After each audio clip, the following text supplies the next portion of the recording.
Hai Re, iya apa kabar? Ketemu lagi dengan aku si Ana di podcast kisah horor. Dan kita bertemu di episode 327.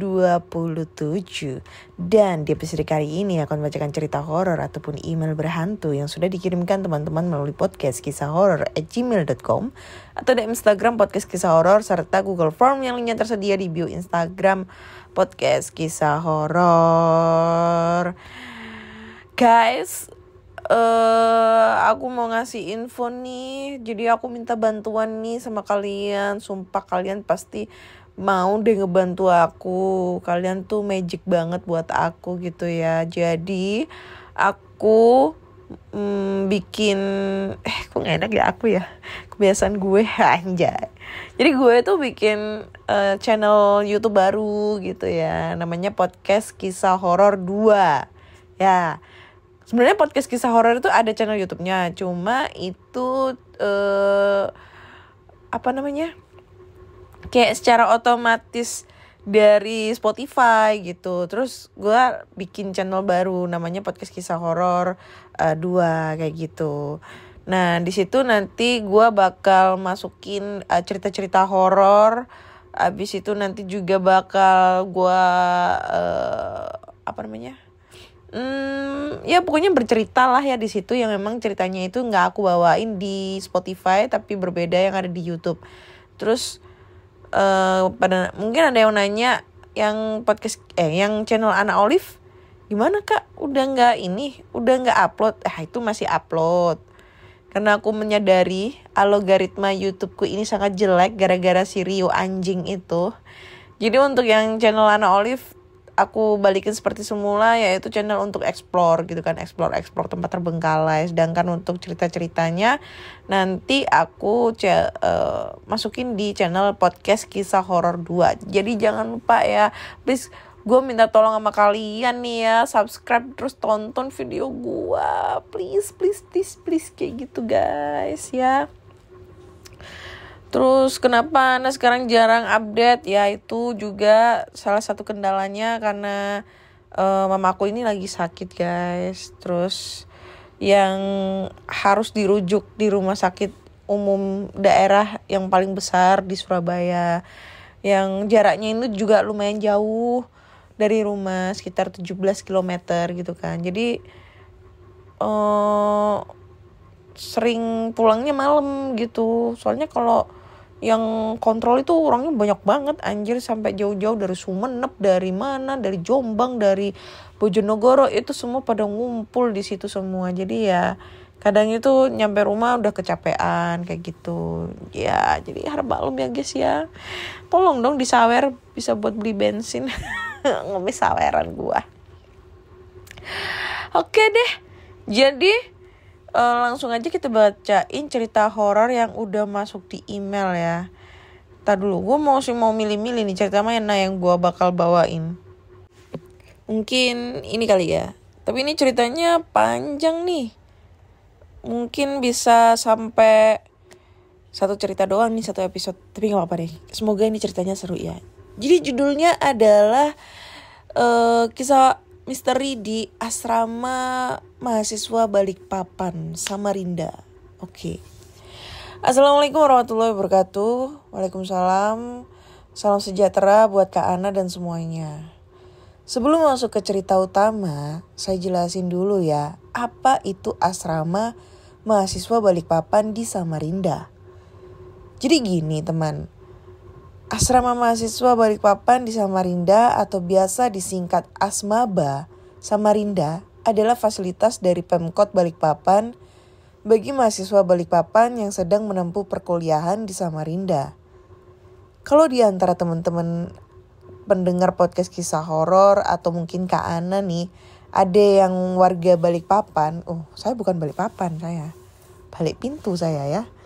Sedang atau akan menempuh kuliah di Samarinda, gak usah bingung nyari tempat tinggal.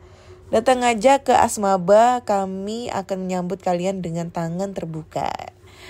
Alamatnya, ini dikasih alamat guys ya buat teman-teman kalian anak Balikpapan. Kalau misalnya kuliah di Samarinda, jangan lupa mampir ke asramanya ini, bisa silaturahmi aja. Di Jalan Ramania Dalam, RT 48 nomor 72, Samarinda Ulu, belakang RSUD AW Syahrani. Itu guys ya, gue ulangin lagi. Buat teman-teman nih yang orang Balikpapan yang menempuh pendidikan di Samarinda, daripada kalian ngekos ya, ngeluarin duit banyak ya, jadi beban keluarga, mending kalian di asrama aja. Nah, di sini ada asrama namanya Asmaba di Samarinda, alamatnya di Jalan Ramania Dalam, RT 48 nomor 72, Samarinda Ulu, belakang RSUD Awis Syahrani. Oke guys ya, dicatat tuh ya. Oke lanjut. Biar setting ceritanya tambah kuat, saya mau jelasin dikit tentang bentuk fisik Asmaba. Asmaba itu terdiri dari 3 bangunan. Pertama bangunan tengah, kedua kanan, dan ketiga kiri. Nah, yang teman-teman lihat ini adalah bangunan tengah. Oh, ngirim gambar dia guys. Oke. Bangunan kiri asrama putri disingkat Astri. Dan bangunan kanan asrama putra atau Astra.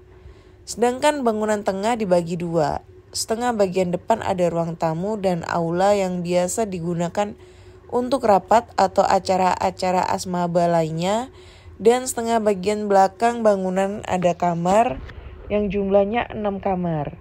3 kamar yang menghadap ke bangunan kiri masuk wilayah Astri, dan 3 kamar yang menghadap kanan masuk wilayah Astra. Enak ya asramanya, laki-laki perempuan boleh gabung. Iya, kami memang gabung, tapi kami punya aturan. Astra tidak boleh masuk daerah Astri dan begitu juga sebaliknya. Satu-satunya tempat kami bisa ngumpul bareng yaitu di aula dan ruang tamu. Mudah-mudahan dari penjelasan saya tadi, Kak Ana dan pendengar lainnya punya gambaran tentang asmaba. Masuk ke cerita pertama. Papan jalan. Bukan papan yang bisa jalan sendiri ya. Bagi penghuni asmaba, Astra ataupun Astri penting dan wajib hukumnya menuliskan namanya di papan jalan jika sedang pulang ke Balikpapan atau sedang tidak berada di asmaba lebih dari 3 hari. Buat apa?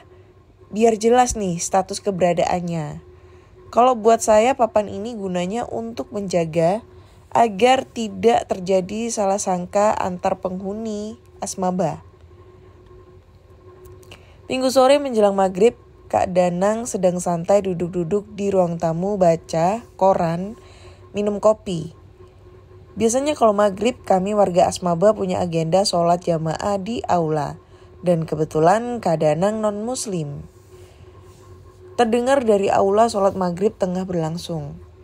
Tiba-tiba Kak Danang ini kebelet pengen pipis. Oh iya teman, kamar mandi Astra itu posisinya ada di bangunan kanan paling belakang. Dan ruang tamu Astra ada di bangunan tengah bagian depan sebelah kanan. Nah, akhirnya Kak Danang ini pergi ke kamar mandi. Sebelum masuk kamar mandi, Kak Danang ini berpapasan dengan saya yang baru saja keluar dari kamar mandi lengkap dengan perabotan mandi dan handuk belang-belang. Saya langsung masuk ke dalam kamar. Saya tinggal di kamar C, kamar paling belakang di bangunan tengah. Kebiasaan anak asrama kalau habis maghrib ya keluar beli makan rame-rame. Biasanya kami ke Pujasera Jalan Pramuka. Sekitar 10 menit naik motor. Belakang kampung Mula Warman atau kalau mau cari deket-deket bisa beli makan di depan rumah sakit Wahab Syahrani. 10 menit jalan kaki.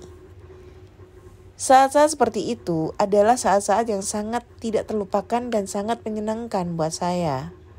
Kita bisa makan tanpa harus langsung bayar. Kata kuncinya, aduh, dompetku ketinggalan. Tolong bayarin dulu ya, nanti di asrama aku ganti. Padahal memang lagi gak punya uang. Ini kata-kata horor yang sering terucap dari mulut anak asrama. Tapi trik ini sangat jitu teman, meminjam uang secara paksa. Abis makan bareng pulang, Abis makan bareng, pulang, lanjut sholat isya. Dan setelah isya, biasanya kami duduk-duduk di ruang tamu main gitar sambil bercerita. Yang pengen nonton TV bisa nongkrong di aula. Di situ ada TV layar datar 40 inch. Hadiah baru dari Pemkot. Pengen internetan ada wifi. Ya pokoknya hiburan di Asmaba lengkap deh. Kembali ke cerita. Kebetulan Kak Danang ini masih duduk di ruang tamu dari maghrib sampai setelah isya. Dia gak ikut makan bareng. Kayaknya dia masih betah dengan koran yang dia baca. Kopi dan sekarang ditambah live akustik dari anak-anak. Ya semua masih biasa aja. Gak ada yang aneh. Sampai tiba-tiba saya datang dari pintu depan, wajah lelah dan kusam. Loh, Nu, kamu dari mana? Tanya Kak Danang. Dari mana apa, Kak? Suasana tiba-tiba hening. Anak-anak seperti memperhatikan pembicaraan kami. Iya, kamu ini dari mana? Oh, aku dari rumah, Kak. Kenapa, Kak? Rumah mana? Ya, Balikpapan, Kak. Emang rumahku ada berapa? Kamu dari Balikpapan? Iya, Kak. Kenapa, Kak? Tadi waktu maghrib, aku ke kamar mandi ketemu kamu keluar dari kamar mandi pakai handuk belang-belangmu, bawa alat mandi lengkap, langsung masuk kamar. Nggak ada negur. Kupikir kamu buru-buru mau ikut sholat jamaah di aula. Terdengar agak nggak enak. Teman-teman juga semakin hening. Kelihatan makin pengen tahu. Loh, aku baru datang dari Balikpapan, Kak. Berangkat tadi sore. Makanya baru nyampe jam segini. Kalau nggak percaya bisa kita cek di papan jalan. Kak Danang kelihatan penasaran. Teman-teman juga kelihatan penasaran. Akhirnya kita rame-rame datengin papan jalan yang ada di dinding Astra. Di situ tertulis kalau saya sedang tidak ada di Asmaba sejak hari Jumat 2 hari yang lalu. Loh, iya ya. Jadi yang keluar dari kamar mandi tadi siapa? Kak Danang terlihat agak gak tenang dan semakin ngotot. Saya bingung nih, ngotot atau gak percaya. Waduh, aku gak tahu, Kak. Ini aku baru aja nyampe. Saya jawab sambil jalan menuju kamar. Berusaha menanggap itu biasa-biasa aja. Sambil jalan ke kamar, saya berpikir Kak Danang ketemu aku abis mandi. Aku kan lagi di Balikpapan. Katanya aku pakai handuk bawa perlengkapan mandi. Handuk, perlengkapan mandi. Entah dapat ide dari mana. Saya iseng pengen ngecek 2 barang yang disebut. Dan Kak Ana tahu, ternyata handuk saya agak lembab. Perlengkapan mandi saya juga terlihat lembab. Saya bingung. Oke lah, anggap aja handuk saya lembab karena kena angin malam. Dan perlengkapan mandi saya masih basah. Karena 2 hari yang lalu saya pakai mandi dan saya masukkan di rak tempat alat mandi. Tapi tunggu. Dari 2 hari yang lalu masih selembab ini. Anggap aja itu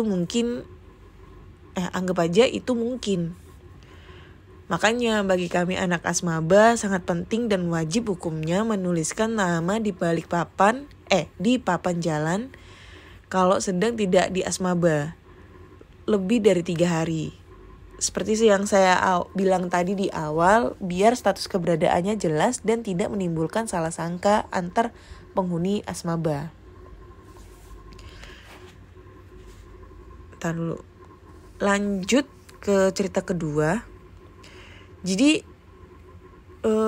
ini ceritanya salam kenal. Aku kasih judul salam kenal nih, Kak. Jadi menjelang seleksi nasional masuk perguruan tinggi negeri atau singkatnya SMPTN, kami warga Asmaba biasanya menyadakan sebuah kegiatan bimbingan belajar. Nah, kegiatan bimbingan belajar ini ditujukan untuk teman-teman SMA yang ingin mengikuti SMPTN. Kegiatan bimbingan tersebut bernama Bimbingan Intensif dan Tryout, BITO. Dilaksanakan di Aula Asmaba selama kurang lebih 10 hari. Buat teman-teman SMA khususnya dari daerah Balikpapan dan Samarinda yang ingin melanjutkan ke perguruan tinggi dan bingung harus belajar kemana, nah bisa aja datang ke Asmaba menjelang SMPTN. Insya Allah kami siap membantu. Sedikit promo ya jadinya ya. Gak apa-apa, ini demi kebaikan anak bangsa kita ya. Yang katanya disuruh berhitung 5 kali 5 mereka gak tahu jawabnya 10. Anjing kan. Jangan bingung tentang tempat tinggal peserta BITO yang berasal dari Balikpapan, silahkan tinggal di Asmaba. Tentu dengan kuota tertentu ya. Tapi kalau teman punya keluarga di Samarinda dan tidak ingin tinggal di Asmaba juga tidak masalah. Untuk informasi bisa tanya di sini ya, @FB Keluarga Pelajaran Mahasiswa Pelajar Mahasiswa Mahasiswi Balikpapan. Atau KPMB Samarinda. Nih ya, ada infonya ya guys ya, teman-teman yang anak Balikpapan nih. Oke, lanjut aja lah. Ntar dulu. Oke, dari sini. Sorry ya, gue agak skip. Kegiatan BITO tahun 2012, peserta tahun ini ramai. Nah, sama seperti tahun-tahun sebelumnya, peserta BITO putri yang menetap di Astri sekitar 60 orang. Peserta BITO putra yang menetap di Astra sekitar 30 orang. Kami tidak mungkin menolak mereka untuk tinggal di Asmaba. Mereka tidak punya pilihan tempat tinggal lain. Lagi pula menurut saya, Asmaba ini milik kita bersama putra-putri Balikpapan. Di asrama putri atau Astri, terdapat 9 kamar, 3 di bangunan tengah dan 6 di bangunan kiri. Begitu juga di Astra, jumlahnya sama, 3 di bangunan tengah, 6 di bangunan kanan. Karena sejatinya bangunan Asmaba ini menurut saya desainnya seperti cermin. 60 peserta BITO putri ditambah dengan warga Astri sendiri dan dibagi ke dalam, hanya 9 kamar. Kalian bisa bayangkan betapa ramainya penghuni satu kamar ketika kegiatan BITO. Demikian yang terjadi di Astra. Tapi bagi kami warga Asmaba sebenarnya itu bukan masalah besar karena memang fenomena ini selalu terjadi setiap tahunnya. Kami Asmaba hanya punya 4 tandon penampungan air yang digunakan untuk menunjang kebutuhan sehari-hari. 2 ada di Astri dan 2 ada di Astra. Tentu saja ini tidak akan cukup jika ditambah dengan keperluan para adik-adik BITO yang jumlahnya mencapai puluhan orang. Walhasil krisis air pun tidak bisa dihindari lagi. 2 hal yang sangat sulit dihindari ketika kegiatan BITO, kamar penuh dan krisis air. Sore hari ketika jam untuk mandi telah tiba, suasana kamar mandi Astri masih ramai dengan adik-adik BITO putri yang sedang mengantri menunggu giliran mandi. Seperti dugaan, cadangan air di tandon Astri tidak cukup untuk memenuhi kebutuhan mereka semua. Akhirnya para pengurus Asmaba berinisiatif untuk menghubungi penjual air bersih. Menunggu hingga pukul 9 malam tidak ada tanda-tanda mobil tangki air akan datang. Ketika dihubungi lagi, ternyata hari ini sedang penuh pesanan sampai malam. Hal ini diperparah lagi dengan keadaan air PDAM yang tidak mengalir. Kami warga Asmaba dan adik-adik BITO hanya bisa berharap air segera mengalir atau kami tidak akan mandi sampai besok pagi. Pukul 2.30 dini hari, salah seorang peserta BITO putri terbangun. Saya lupa namanya siapa. Mungkin karena merasa gerah tidak mandi sore. Sayup-sayup terdengar suara air mengalir masuk ke dalam tandon penampungan air. Asik, air sudah ngalir. Aku bisa mandi nih, pikirnya. Lalu dia pun membangunkan teman tidur di sampingnya. Siapa tahu teman ini juga mau mandi. Mandi yuk, ada air ngalir tuh, ajaknya. Nggak dingin. Aku mandi sekalian besok pagi aja, jawab temennya. Nggak apa-apa deh mandi sendirian, yang penting badan segar terus bisa lanjut tidur lagi.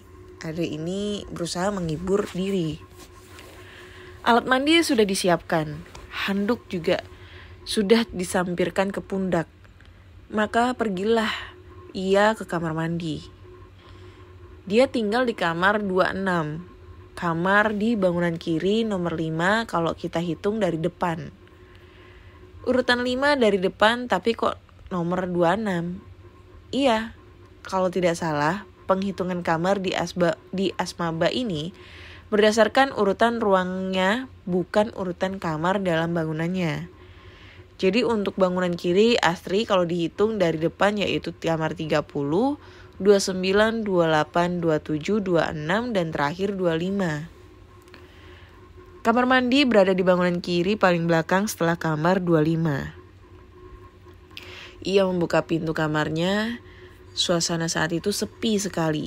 Tidak ada warga Astri atau peserta BITO lainnya yang lalu lalang.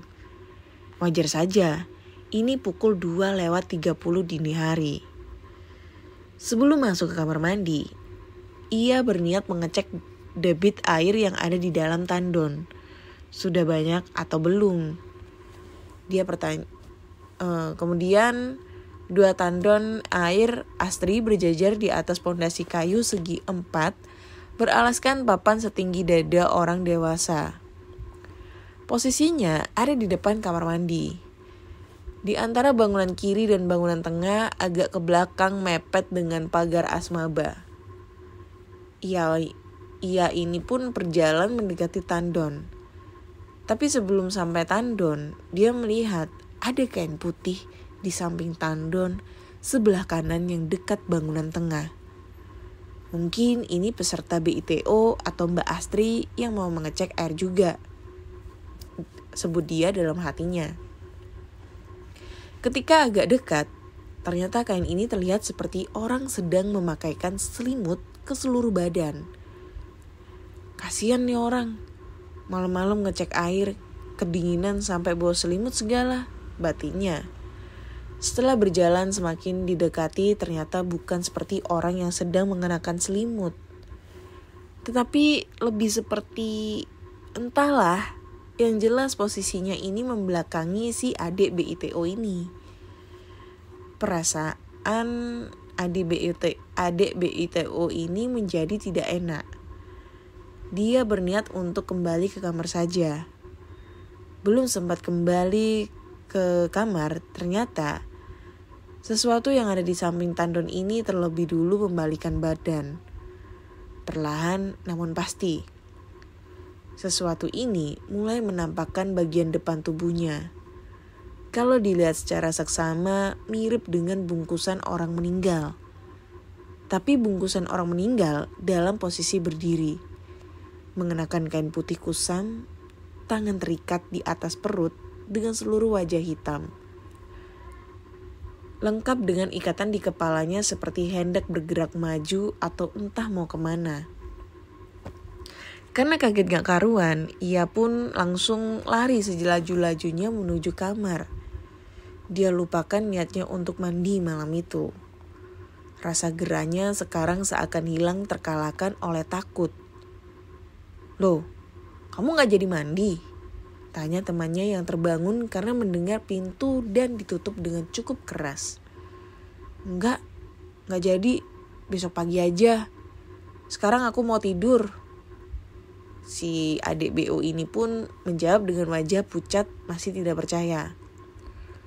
"Kamu kenapa tiba-tiba gak jadi mandi?" tanya temannya penasaran. "Udah, aku cerita besok aja ya. Pokoknya jangan sekarang," jawab dia dengan singkat.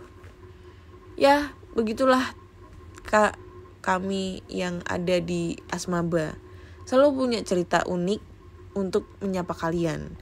Jangan takut datang ke Asmaba karena kejadian seperti ini tidak terjadi di setiap hari kok. Hanya pada saat-saat tertentu dan hanya dialami oleh sebagian orang saja. Salam kenal dari kami semua, Asrama Mahasiswa Balikpapan di Samarinda, Angkatan 2009. Sayonara. Oke. Oke.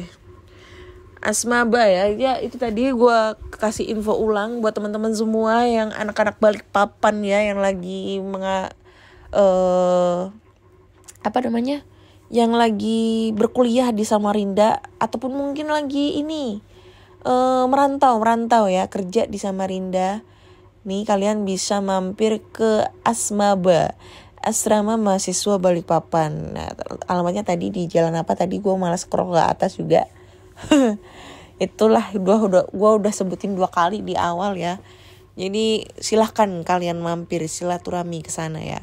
Kalau di Surabaya itu ada, yang aku tahu itu Asrama Papua, itu di Jalan Jolotundo. Nah itu gue tahu itu karena waktu kuliah dulu itu temen aku yang anak Papua itu aku pernah diajak ke sana gitu sama temen aku anak Papua di sana.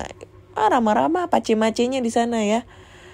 Kita bakar-bakar ikan kalau nggak salah, itu rame-rame sih teman-teman itu waktu itu. Jadi kayak mendapatkan teman baru itu dengan berbagai macam wilayah daerah itu kayak menyenangkan sekali kayak gitu guys. Tapi yang menjadi masalahnya ini ceritanya kurang greget ya, kurang serem. Mungkin yang cerita pertama yang katanya melihat si pencerita ini, katanya ada 2 dilihat sama si Kak Danang. Dan yang kedua ini adalah cerita tentang si anak BITO, anak bimbingan tryout ini ngelihat sosok pocong di deket tandon kamar mandi kayak gitu doang sih ya. Ya itu hal wajar sih ya. Namanya juga rumah boy, pasti banyak penunggunya gitu. Cuma kalau dibilang greget serem, ini kurang serem menurut gua. Kayak apa ya? Kayak ya kurang greget lah. Tapi mungkin ya, mungkin pendengar gua itu ada yang alumni Asmaba kali ya. Entah itu di Astra atau di Astri gitu. Jadi mungkin teman-teman yang pernah tinggal di Asmaba dan punya pengalaman kejadian horor bisa tuh kirim cerita kalian atau kalian komentar aja di kolom komentarnya di situ ya. Nah, biar bisa tahu nih sama anak-anak Asmaba lainnya ya. Kalau kalian tuh punya pengalaman horor apa selama kalian menjadi mahasiswa dan tinggal di Asmaba tersebut gitu guys. Ngemeng-ngemeng di Samarinda ada nggak Asma Asu? Oh iya, enak itu kalau kata-katanya Asma Asu, Asrama Arek Surabaya. Mantep toh. Ada nggak sih di tempat kalian itu asrama Surabaya? Kalau asrama Region ya, gue taunya di Semarang, di deket PIP tempat gue belajar dulu. Jadi kan gue pelayaran nih, kalau ujian negara, ujian ngambil ijazah keahlian seperti kayak kalau nautik kan ahli nautika tingkat berapa, ahli teknika tingkat berapa. Nah itu kita ada asrama, tapi asrama kampus ya. Cuma di dekat situ itu juga banyak rumah-rumah dikontrak yang dijadikan asrama. Salah satunya gue pernah datang ke asrama anak Pati, asrama anak Temanggung, asrama anak Surabaya, sama satunya itu asrama anak Tuban kalau nggak salah. Itu tuh kayak modelnya tuh melingkar di sekitar kampus dan emang sih kekeluargaannya erat banget. Jadi kita tuh di sana kayak disuguhkan dengan banyak sekali makanan-makanan gitu ya. Mungkin karena gue cewek ya, jadi dikasih makanan sama para cowok. Tapi nggak pernah nyantol sama itu cowok-cowok. Makanya sampai sekarang jomblo. Miris ya gue. Kayak gitu guys.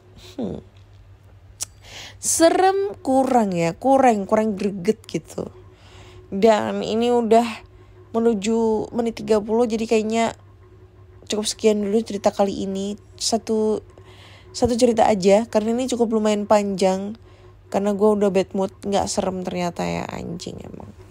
So buat teman-teman semua jangan lupa ya, dengerin selalu podcast kisah horor di Spotify, Google Podcast, Apple Podcast. Google sekarang gak ada, gantinya YouTube Musik. Kalau nggak gitu dengerin lewat podcast gua, namanya podcast kisah horor 2. Jangan lupa cantumin angka 2 ya. Di situ gua bakal menyajikan cerita-cerita horor beda dari yang lainnya, beda dari Spotify ya. Karena itu akun baru, masih kosong, kayak hati gua kosong ya. Jangan lupa diramein, di subscribe, like, comment, dan share kalau kalian suka dengan podcast kisah horor ya. Kalau kalian suka dengan podcast kisah horor di Spotify, ya pastinya suka juga yang ada di channel YouTube gua ya. Jangan pelit-pelit loh, oke? Akhirnya saya Ana undur diri, jangan lupa sawer ya. Dan bye-bye.